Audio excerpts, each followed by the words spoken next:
Near Innsbruck stands a monument to perversity.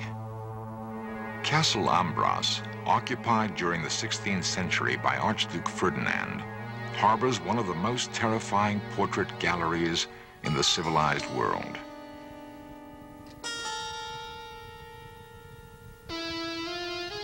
Painted from life, these grotesqueries reflect the offbeat tastes of the collector. In this gallery of the bizarre are images of those maimed in battle or deformed by nature.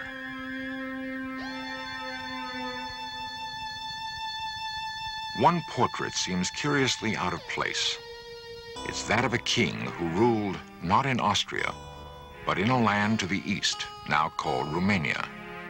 His brutality earned him the nickname Vlad the Impaler. His real name was Vlad Dracula.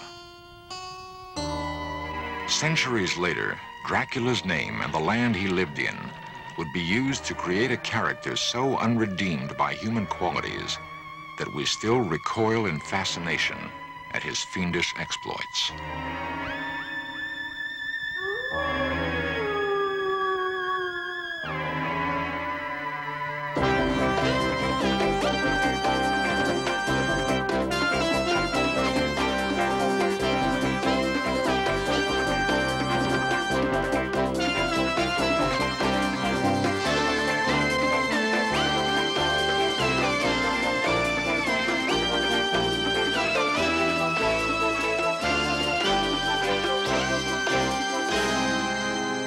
Dracula, fiction or reality, a search for the truth behind the legend.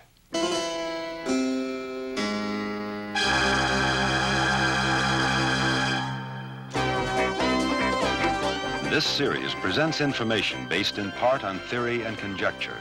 The producer's purpose is to suggest some possible explanations, but not necessarily the only ones to the mysteries we will examine.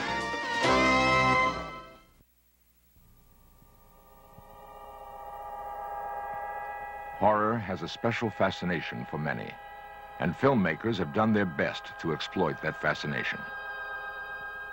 Audiences have come to know Dracula well. They've seen him portrayed on the screen for more than 50 years. There's the black cape, the jutting canine teeth, the demonic eyes and nocturnal lust for blood. But what of the truth behind the legend?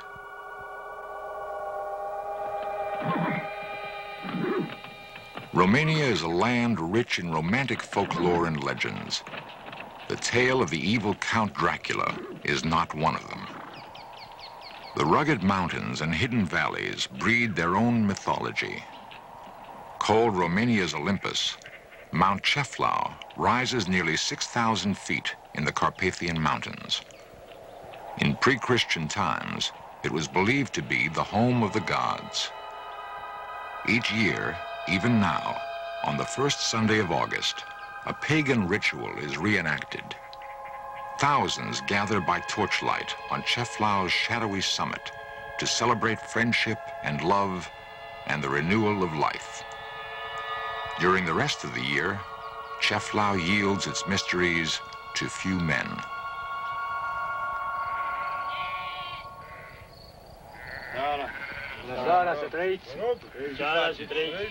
Dr. George Iacome is a surgeon who climbs mainly for adventure. The other, a shepherd, who has spent a lifetime in these alpine meadows. Both know the mountain and its hidden places. Both respect its awesome symbolic power. Though one is a simple peasant, the other a man of science, the mountain has given them a strong bond of friendship. They exchange stories of ancient superstitions of dark, frightening corners where no one has yet ventured.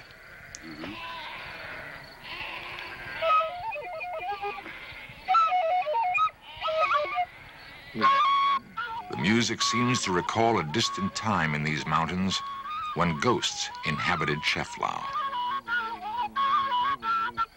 Legends tell of a 15th century nobleman named Budu who loved the king's daughter, Anna.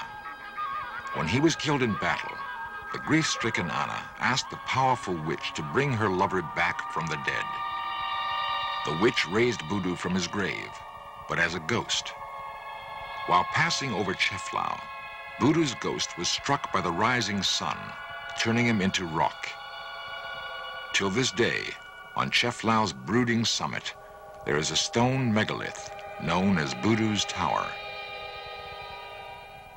In the nightmare world of superstition and fear, it often becomes difficult to separate fact from fiction. The familiar story of Dracula is a case in point. Since its publication in 1897, Bram Stoker's classic novel of Gothic horror has been read or performed almost continuously. Yet few are aware that the character was based on a real prince of darkness, whose deeds are perhaps more shocking and more terrifying than those of the fictional vampire. Transylvania, stronghold of legend. A place dimly recalled from horror movies as a dark, forbidding region cloaked in superstition and terror. Here, according to popular myth, lived the undead, the dreaded vampires who thrive on human blood. Dracula, written by Bram Stoker, perpetuated one myth that has endured for nearly a century.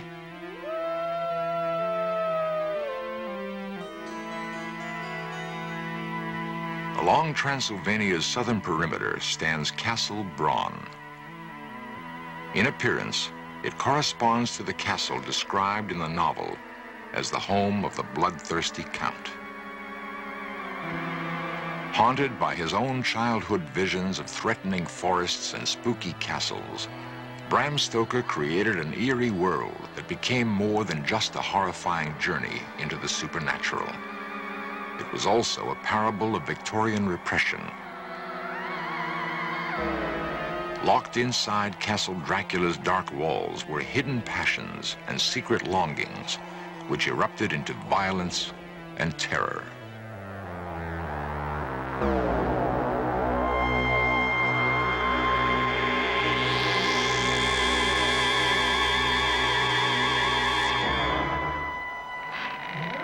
The German film classic Nosferatu comes closer to capturing the mood of the original novel than the later interpretation of Bela Lugosi. In the book, the hero Jonathan Harker describes his first encounter with Dracula. Holding out his hand, he grasped mine with a strength which made me wince, an effect which was not lessened by the fact that it seemed as cold as ice. Taking Transylvania, a remote place he'd heard of but never seen, as his setting, Stoker evoked chilling images of the living dead.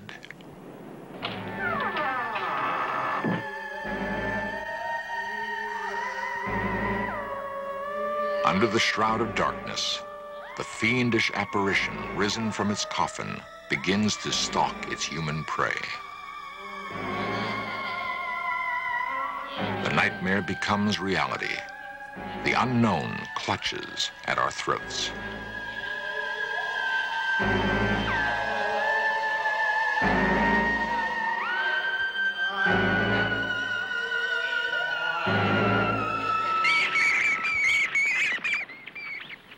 The shrieking of the vampire bat evokes the horror of Dracula.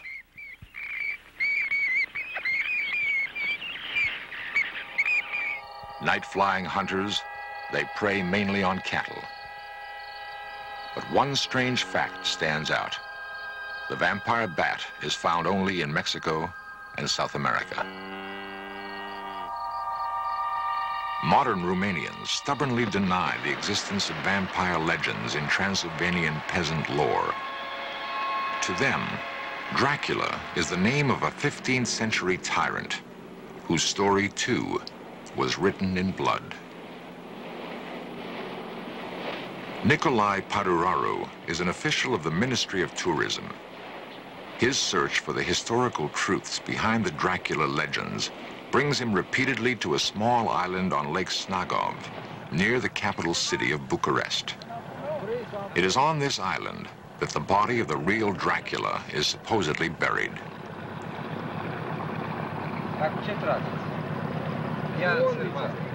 Nikolai knows the island's history and its few inhabitants intimately. A product of Romania's socialist present, he is fascinated by his nation's turbulent past.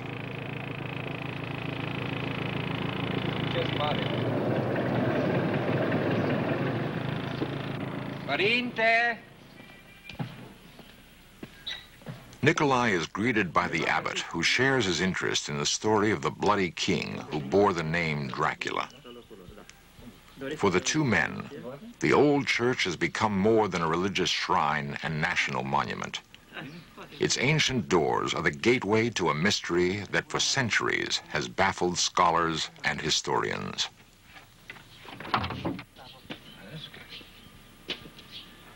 Superstitious romantics have speculated that any robber entering the church would be met by Dracula's ghost, rising in vengeance from its grave. And this, they say, is why he lies buried just inside the door. A more logical explanation was forwarded by archaeologist Dino Rossetti, who uncovered the burial site in the early 30s. The decapitated body was placed in an unmarked grave to prevent vandalism. Saints and kings have begun to fade silently from Snagov's walls. The monastery enjoyed the protection of Vlad Dracula during the 15th century. But when one of the priests dared challenge the king's decisions, he was put to death, slowly and painfully. The torturous method of execution favored by the king was so barbarous, his own countrymen branded him Vlad the Impaler. In Romanian, Vlad Tepes.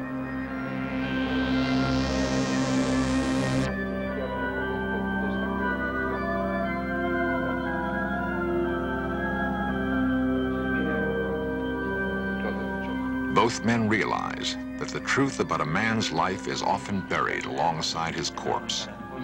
That the infamous monarch whose name symbolizes evil incarnate might himself have been the victim of propaganda spread by his enemies throughout Europe. Seeking the truth can become an exciting adventure, and so a search begins. It will unravel some of the mysteries which surround the life of a king they called Dracula, son of the devil.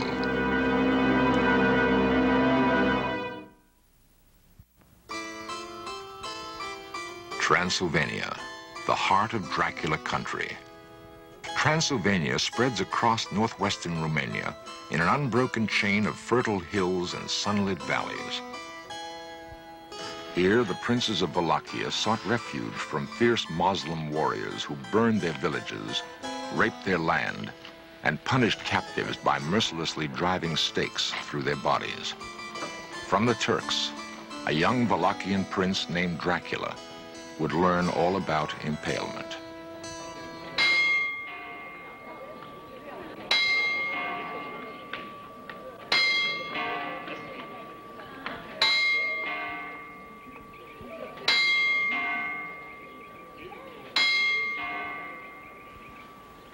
Like an image from an old fairy tale, the town of Sighișoara slumbers peacefully along the gentle slopes of the Transylvanian highlands. Unchanged since the Middle Ages, Sighișoara was once a bastion of Germanic military might and commercial enterprise. In this house, in 1431, a son was born to the fearsome Prince Vlad Dracula, the dragon. The boy was called Dracula, son of the dragon. A coin bearing the family emblem is one of the few remaining artifacts from Dracula's reign. The symbol of the dragon reinforced Vlad's image as a fearless Christian crusader. As his notoriety grew, the name Dracula took on new meaning. Dragon would be increasingly interpreted as devil. Vlad belonged to an age of brutality. The Renaissance, which saw the rebirth of art and learning, also bred new tyrannies, unspeakable torture, and oppression. To understand Vlad's cruelty, we must also understand his world. The nunnery at Sucevica was originally a fortified monastery, protected by walls 20 feet high and 10 feet thick. The traditional woodblock, summoning nuns and monks to prayer, may at one time have also been a summons to battle.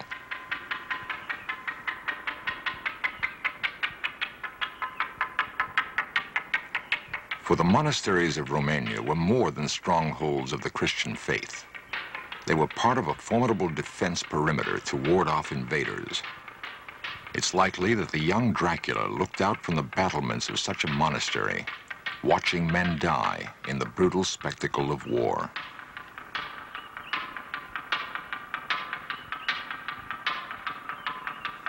Steeped in the teachings of the Eastern Orthodox Church, Vlad Dracula surely must have developed strong, simple notions of good and evil, of reward and retribution. The ladder of virtues, the work of an unknown artist, shows that in the climb toward heaven, few are virtuous enough to reach it. Most topple along the way, headed toward eternal damnation. To a young prince, impressionable and bristling for power, such messages were clear. By punishing evil, salvation could be had. Until the 16th century, Suceava was the capital of the province of Moldavia. Here, Vlad Dracula fled, deposed after briefly assuming the throne of Wallachia at the age of 17. This was the beginning of his second exile. The first time, he'd been sent as a hostage to the Turkish court by his father, a guarantee against war with the Sultan. As Vlad waited in Suceava to take power, he vowed to free Wallachia from Turkish domination and break the power of the nobles and church. In 1456, the second reign of Vlad Dracula began. The greatest threat to his power centered in the German towns of southern Transylvania. Of these, Brasov was the largest. Convinced that her powerful merchants were conspiring with his enemies, furious at their defiance of his trade restrictions, Vlad launched a series of punitive raids against Brasov and neighboring towns, taking a terrible toll of their citizens. How many perished by his command, no one can say. That slow, torturous death by impalement was excessively barbaric, no one can deny. Yet since the only written accounts from that time come from Germany, it's conceivable the atrocity reports were exaggerated. Not so the massacre at Târgoviște, Vlad's capital. During his successful campaign against the Turks, he impaled thousands of enemy soldiers outside the city gates to frighten the invaders. He would be known now for all time as Vlad the Impaler. Viewed through the filter of time, another side to Vlad's character emerges.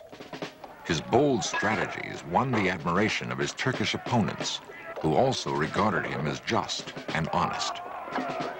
On the threshold of victory, he was betrayed by his younger brother, Radu, and forced into political captivity in Hungary.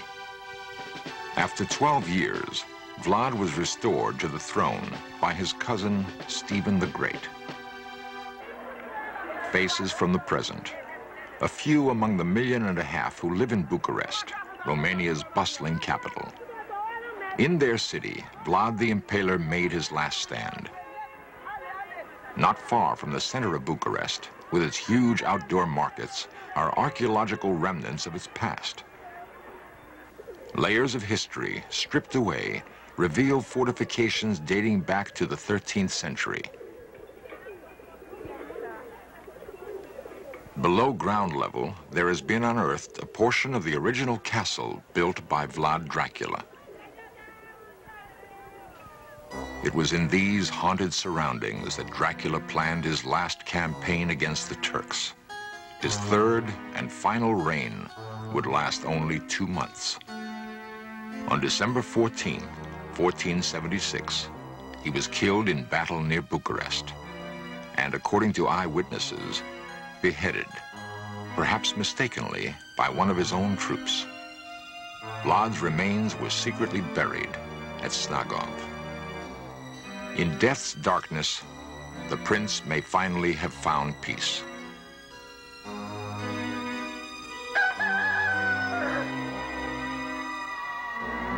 If some light has been shed on the truth during this search for Dracula, it doesn't mean that belief in vampires will be dispelled. Bram Stoker's Dracula will always persist in our minds because in him we have found the perfect symbol for unrepentant evil.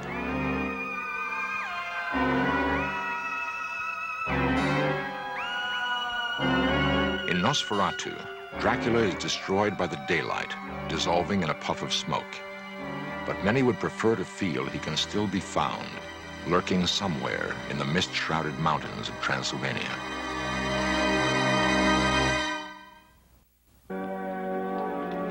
Beneath storybook towers, the old Transylvanian city of Sigashora seems untouched by time.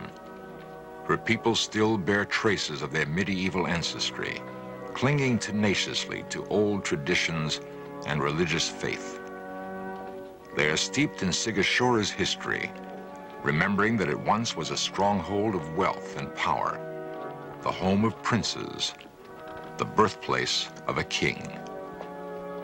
Vlad Dracula belongs to their heritage, Stoker's vampire to our imaginations. Legends die slowly. The myth of the human being who takes the form of a bat and drinks blood will survive because people choose to believe. Vampires, like werewolves and monsters, serve a purpose. They are representations of our hidden fears. By conquering these nightmare creatures, we purge ourselves of our darkest thoughts, and in so doing, reclaim the human spirit.